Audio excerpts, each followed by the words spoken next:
हरि ओम् नमः सर्वेभ्यः। अद्य श्रीमद्भगवद्गीतायाः प्रथमभागस्य अष्टमं दिनम् अग्रिमश्लोकं पठामः। अयनेषु च सर्वेषु यथा भागम् अवस्थिताः भीष्ममेवाभिरक्ष्यन्तु भवन्तः सर्व एव हि। अत्रापि पक्षद्वयं दृश्यते।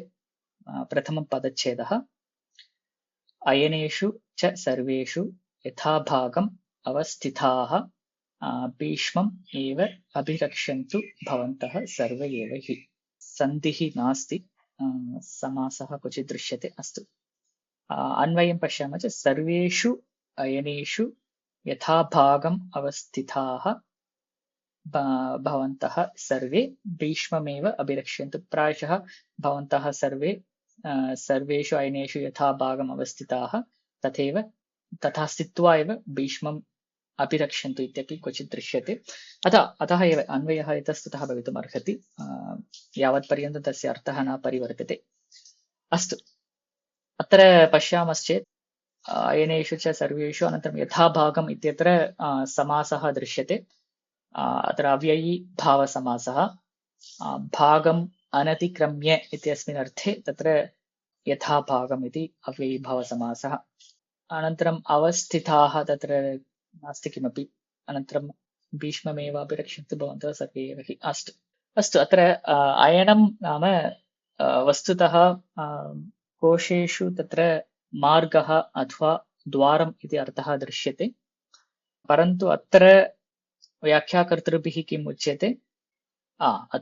समरसमारम्भसमये योधानां यथा प्रधानं युद्धभूमौ पूर्वापरादिदिग्विभागेन अवस्थितिस्थानानि नियम्यन्ते तानि अत्र अयनानि इति उच्यन्ते। इत्युक्ते युद्ध आरम्भसमये तस्मात् पूर्वमेव सैनिकाः अत्र प्रधानदृष्ट्या यथा प्रधानं तथा कः पूर्वं तिष्ठति कः पृष्ठतः तिष्ठति तथा क्रमः चिन्त्यते। तदनुगुणं तत्र स्थानानि भवन्ति। तदेव तत्र अयनम् इति अत्र व्याख्याकर्तृभिः उच्यते। अनन्तरं व्यूहद्वारम् इत्यपि तत्र अर्थः भवति, परन्तु व्याख्यातृभिः एवं दृष्टम्। अस्तु, अतः अयनेषु च सर्वेषु, अतः वयं स्थानम् इति स्वीकुर्मः। तत् स्थानं तेषां युद्धस्थानमपि भवितुम् अर्हति अथवा तेषां द्वारमपि भवितुम् अर्हति। अतः अयनेषु च सर्वेषु अयनेषु भवन्तः यथा अवस्थिताः सन्ति। अत्र यथा भागम् अवस्थिताः सन्ति, यथा सूचितं तथा यथा भवन्तः अवस्थिताः सन्ति अयनेषु सर्वेषु, तथैव स्थित्वा भागम् अनतिक्रम्य, तन्नाम यद् भवद्भिः करणीयं तदेव करणीयं, अतिक्रम्य किमपि न करणीयं। तदेव कृत्वा किं करणीयं? भीष्ममेव अभिरक्षन्तु, भीष्मस्य रक्षणं कुर्वन्तु।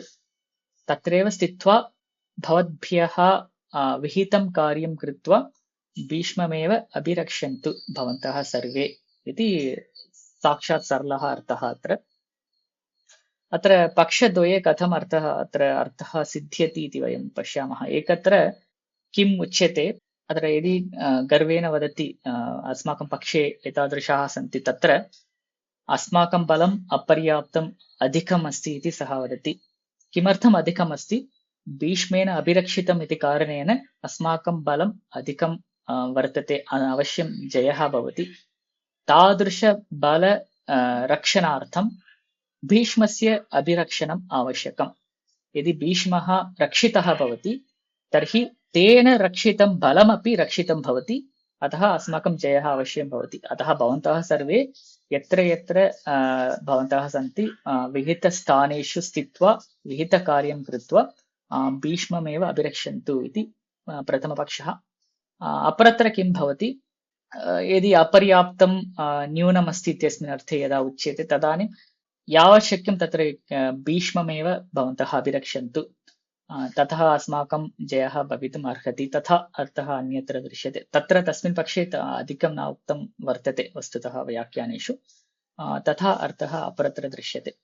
Thank you for watching this video online. If you have any queries or feedback about this session or series, post them in the comment section below. If you like to join the live course, you can use the link given in the description to register for the course and ensure that you meet the prerequisites of the course. And if you like this video, please like and share this video with others. And dhanyawadaha vayam punaha milishyamah.